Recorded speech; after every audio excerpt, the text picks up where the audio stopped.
Luxeuil Patrimoine et Thermalisme, Fougerolles Distillerie et Écomusée, Verrerie La Rochère, Golfe des Vosges du Sud, randonnée et gastronomie. Découvrez le meilleur de notre territoire sur luxeuil-vosges-sud.fr.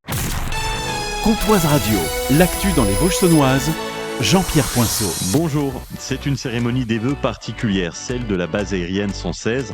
Première cérémonie à Saint-Sauveur pour le nouveau commandant, le colonel Roux.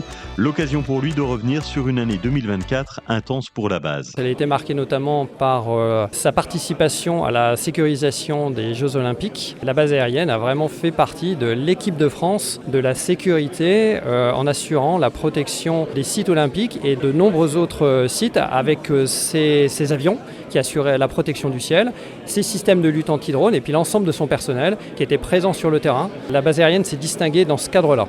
La base aérienne est également intervenue, comme elle le fait habituellement, sur de nombreux fronts opérationnels, en assurant en début d'année la protection des frontières orientales de l'Europe, mais également avec ses moyens, en participant aux missions réalisées au-dessus de la Corne de l'Afrique, au-dessus de Djibouti. La base aérienne a continué aussi tout au long de l'année à assurer la protection du ciel français au travers de ce que l'on appelle la police du ciel. Cette cérémonie des vœux, c'est l'occasion pour le colonel Roux de prévoir l'avenir. Depuis la fin d'année dernière, nous avons eu la confirmation de l'arrivée des 7e et 8e escadrons de Rafale sur la base aérienne au tournant de la prochaine décennie. Donc ça, c'est une étape importante pour la base aérienne parce que ça nous permet vraiment d'avoir une vision à long terme de l'évolution de la base. Donc nous, on va commencer déjà bien sûr à travailler parce qu'il va falloir adapter la base aérienne, réaliser beaucoup de transformations en termes d'infrastructures, en termes de ressources humaines. Alors on travaille déjà au sein du ministère des Armées pour ces évolutions, mais on va au travers d'une convention, travailler avec l'ensemble des collectivités et des directions locales de l'État pour tous ensemble travailler et préparer cette transformation de la base. Attention, arnaque, de faux agents de la police tentent de s'introduire chez les habitants sur le secteur des Vosges saunoises. Il s'agit de deux individus habillés tout en noir, l'un porte une casquette, ils ont entre 40 et 50 ans, ils se font passer pour des policiers de la BAC, ils présentent de fausses cartes et tentent d'escroquer les personnes, ils prétendent qu'ils enquêtent sur des vols de bijoux, ils demandent aux victimes leurs bijoux pour les analyser et repartir avec. Alors évidemment, vous ne donnez ni vos bijoux, vous ne les laissez pas rentrer et dans l'idéal, vous prévenez la police en composant le 17 ou la mairie. À Champagné, les projets avancent. La construction de la nouvelle caserne de gendarmerie progresse. Elle accueillera 19 familles, dont certaines sont déjà sur place. Les travaux devraient être terminés en février 2026 et les logements actuels seront réhabilités pour la location.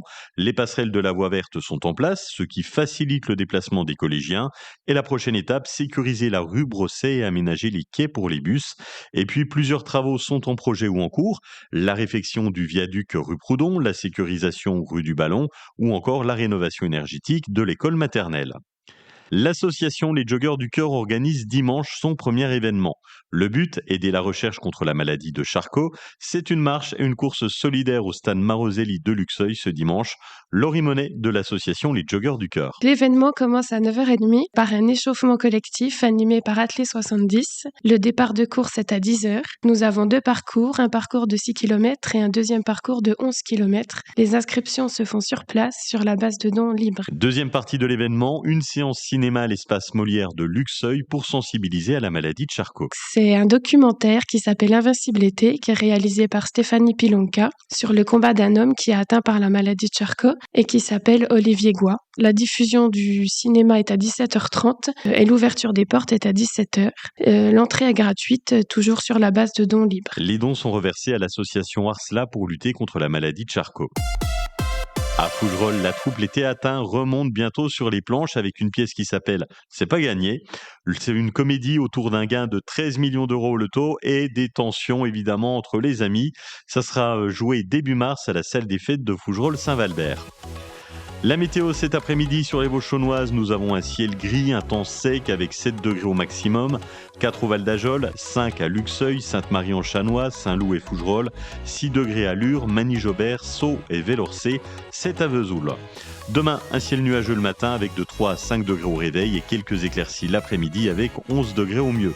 Passez une très belle après-midi et profitez de la playlist des Vosges saunoises sur Comtoise Radio.